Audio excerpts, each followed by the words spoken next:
Mesdames et messieurs, bienvenue à ce troisième numéro de Au fil de l'eau, le magazine qui traite de l'actualité dans le secteur de l'hydraulique urbaine. En voici le sommaire. Les clients de la SDE de mieux en mieux traités.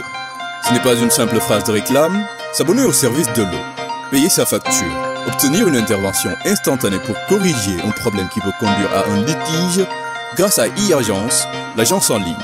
Beaucoup de choses sont désormais possibles ou le seront bientôt. Un compteur intelligent pour mesurer votre consommation en eau. C'est peut-être pour bientôt. Qu'est-ce qu'il peut apporter de nouveau pour le confort des clients de la SDE? Réponse dans ce magazine. Comme chaque année pendant la période de la canicule, Dakar connaît une perturbation dans son approvisionnement en eau.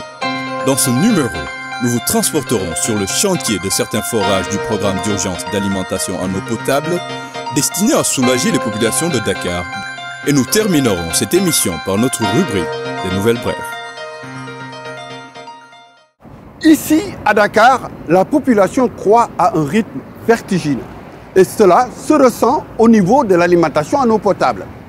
Pour résorber le déficit qui a occasionné des perturbations parfois aiguës dans certains quartiers ces dernières semaines, plusieurs forages viennent d'être mis en service. La SONES et la SDE continuent de travailler en synergie pour améliorer l'alimentation en eau de la capitale. La SDE participe à la construction et à la connexion de plusieurs forages dans les régions de Thiès et de Dakar.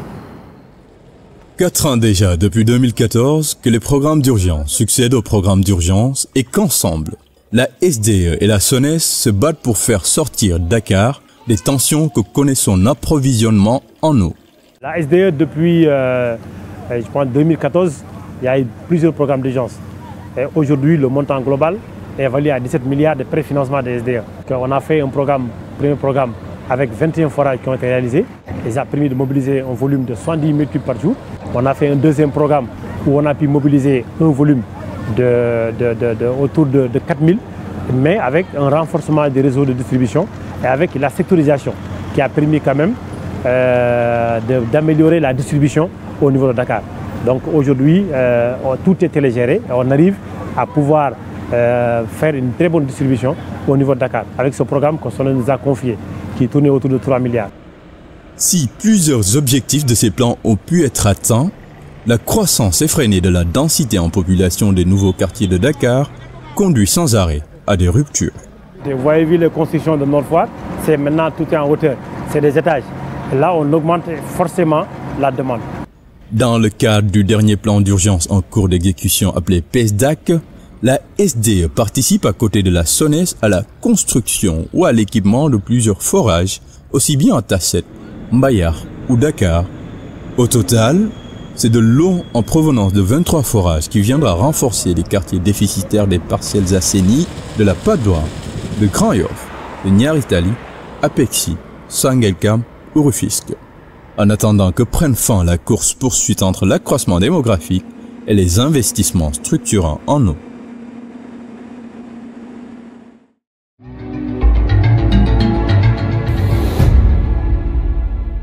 À la SDE, on est en plein dans les innovations. Tout est fait pour saisir les opportunités qu'offrent les nouvelles technologies de l'information et de la communication. Dernière expérimentation, le compteur intelligent.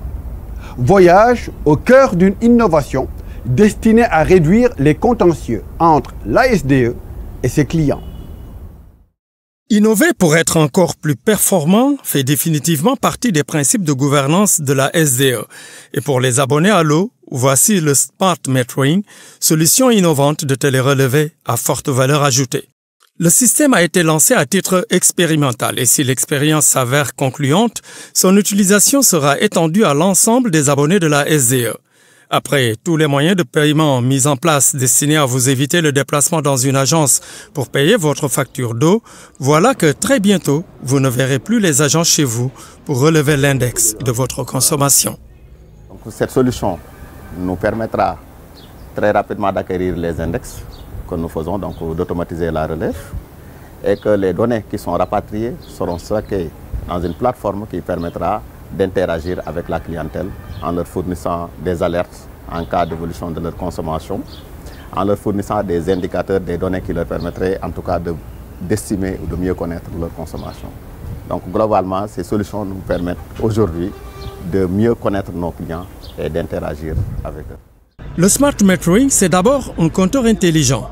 Une fois installé, il collecte tout seul de façon automatique les index et les remonte vers une antenne qui les dirige sur une plateforme comme celle-ci, installée comme ici, dans l'enceinte de la gendarmerie de Saly, sur un pylône de l'ARTP, l'autorité de régulation des télécommunications et des postes, et qui reçoit toutes les informations des compteurs appartenant à la même zone. À une cinquantaine de mètres au-dessus de nos têtes, sur ce pylône, une antenne qui permet d'acheminer les informations vers la station de base abritée dans le local en contrebas. C'est une station de base Servido. Servido est chargé du bon fonctionnement des bases de données Sigfox, le nom donné à la technologie de transmission. Pour mettre ce système au point, la SDE a donc travaillé avec deux partenaires, l'un privé, qui est Servido, et l'autre public, la RTP. La RTP s'est occupée des mesures de fréquence pour voir si elles sont compatibles avec les normes en vigueur, des éléments indispensables pour l'extension éventuelle du projet. Et même s'il peut donner l'impression au client de ne plus tout à fait contrôler son compteur, la télérelevée garantit pourtant plusieurs avantages pour le prestataire, aussi bien que pour le client. La mise en place de ces solutions ne supprime pas systématiquement aussi ces visites parce qu'il y a l'opération de maintenance. Ces solutions intelligentes sont accompagnées de ce qu'on appelle des têtes émettrices qu'on doit passer régulièrement pour faire la maintenance. L'autre aspect, c'est qu'on donne aux clients la main et une visibilité sur leur consommation. Ces informations qui sont automatiquement rapatriées au niveau de notre plateforme, pour les clients en tout cas qui désirent concernés, ils peuvent les recevoir journalièrement. Ça va fiabiliser encore plus la facturation. Parce que ce qu'on faisait, le relevé manuel, effectivement, il y avait des erreurs de tolérance qui étaient ça, parce que des personnes passaient pour relever l'index et il pouvait y avoir des erreurs. Aujourd'hui, avec le système automatique et le POC que nous avons mis en place, qui a duré 6 mois, toutes les informations rapatriées coïncident pile poil avec les informations qui se trouvent au niveau des compteurs. Dans cette phase pilote, 50 de ces compteurs ont été installés dans 3 régions à Dakar, à Mbour et Saint-Louis et répartis entre différents abonnés. Et si l'expérimentation dont il a fait l'objet se révèle concluante, la SDE, avec Sigfox, pourrait être l'une des toutes premières agences africaines à mettre en œuvre ce procédé révolutionnaire pour relever les compteurs de ses clients et améliorer ainsi de façon considérable la relation qu'elle entretient avec sa clientèle.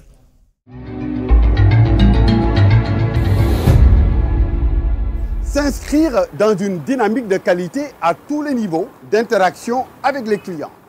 À la SDE, tout ce qui est entrepris doit être arrimé à cette ligne directrice. Il est recherché une qualité de service à tous les niveaux, aussi bien pour la fourniture de l'eau à domicile que la relation avec les clients.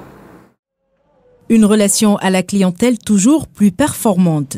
On n'arrête pas le progrès à la SDE dès lors qu'il s'agit d'améliorer l'accueil, le confort et le traitement des clients. Ce que l'on appelle ici la qualité de service a connu ces dernières années une mutation fulgurante à l'image de l'agence inaugurée à Pékin le 22 mars 2018. Une configuration de modernité qui sera bientôt étendue à toutes les agences de la SDE. Quand le client se présente chez nous, il est souvent bien accueilli. Quand il se présente en agence, nous avons un décalage. Il faudrait qu'on retrouve cette amabilité qu'on a dans nos maisons au niveau de l'agence. Cette amélioration s'appuie sur 2 piliers. D'abord, les services de base, qui sont l'accueil client, le traitement des demandes et des réclamations. Ensuite, la digitalisation. Pour l'accueil client, l'introduction d'un pré-accueil a permis une réduction considérable du temps d'attente devant les guichets. Le processus commence par un ticket fourni par un distributeur. Il se poursuit par un tri permettant d'identifier le besoin du client, que ce soit pour un renseignement, une demande de branchement ou encore le paiement d'une facture. Ainsi, le client peut être orienté vers un guichet qui le prend en charge, réduisant considérablement l'engorgement des caisses. Grâce à la digitalisation et au lancement de l'application SDE Mobile, le service à la clientèle a pu externaliser plusieurs services. Obtenir toutes sortes d'informations pratiques, payer sa facture ou obtenir des informations là-dessus grâce à un système de télérelevé, alerter sur une fuite d'eau en la prenant en photo ou faire toutes sortes d'opérations en ligne à partir de chez soi. Avec e-Agence, tout est désormais possible ou le sera bientôt pour un client connecté sans bouger de là où il se trouve. À partir de e-Agence, vous pouvez vous abonner, faire votre demande d'abonnement. On est en train maintenant de tester le paiement en direct, c'est en cours. Vous pourrez payer votre demande d'abonnement, le devis, et faire tout le reste chez vous. Adieu donc le système classique où il fallait attendre pendant 1 heure devant un guichet avec le risque de se faire renvoyer pour le lendemain. Aujourd'hui, un back-office vous prend entièrement en charge et traite vos dossiers en ligne. Quand vous faites votre demande de branchement, le devis qui vous permet d'avoir votre branchement, dès qu'on l'établit, un SMS vous permet de savoir le montant du devis et on vous invite maintenant à passer en agence pour payer le devis. On est dans un plan qui est un plan de transformation de la relation communale. Ce qu'on veut faire plus tard, il y a quelque chose aujourd'hui qui est demandé, le prépaiement, à l'image de ce qui se passe à Sénélac et Woyofal. Ça, c'est aujourd'hui quelque chose qu'on doit mettre en place, qu'on va mettre en place. Et ce n'est pas pour autant que les progrès en cours pour le confort des clients vont s'arrêter. À présent, le reste de l'actualité dans le secteur de l'hydraulique urbaine, en bref et en images. Un nouveau pas vient d'être franchi dans l'alimentation en eau potable de Dakar. Le Premier ministre Mahammed Boun Abdallah Dionne a réceptionné le 31 juillet 2018 à Bayar de nouveaux ouvrages hydrauliques dans le cadre du programme spécial d'alimentation en eau potable de Dakar, PSDAC. Il avait à ses côtés le ministre de l'Hydraulique et de l'Assainissement, Mansour Faye, et les directeurs généraux de la SONES, Charles Fall, de la SDE, Abdou Bal, de même que plusieurs acteurs du secteur et des représentants des associations de consommateurs. La Sénégalaise des eaux se distingue une nouvelle fois dans son secteur d'activité. Pour l'exercice 2017, elle a atteint son meilleur taux de rendement de réseau avec plus de 81%. L'entreprise a aussi pulvérisé son record de recouvrement avec un taux de 98,61%. Ces résultats la confortent dans une position qui la place comme l'une des sociétés d'eau les plus performantes du continent africain. Et puis, à signaler cette autre réussite de l'entreprise. En dépit d'un contexte difficile, la SDE vient de passer avec succès l'audit de renouvellement du système de management axé sur la qualité, la sécurité et l'environnement QSE. En plus de son statut d'entreprise exemplaire dans le domaine de la responsabilité sociale d'entreprise RSE, c'était à l'issue de l'audit de renouvellement QSE RSE qui s'est déroulé du 10 au 18 juillet 2018 dans différents sites de la SDE. C'était tout pour ce numéro de Au fil de l'eau. Merci de l'avoir suivi. Nous vous donnons rendez-vous très prochainement pour d'autres informations sur l'hydraulique urbaine au Sénégal.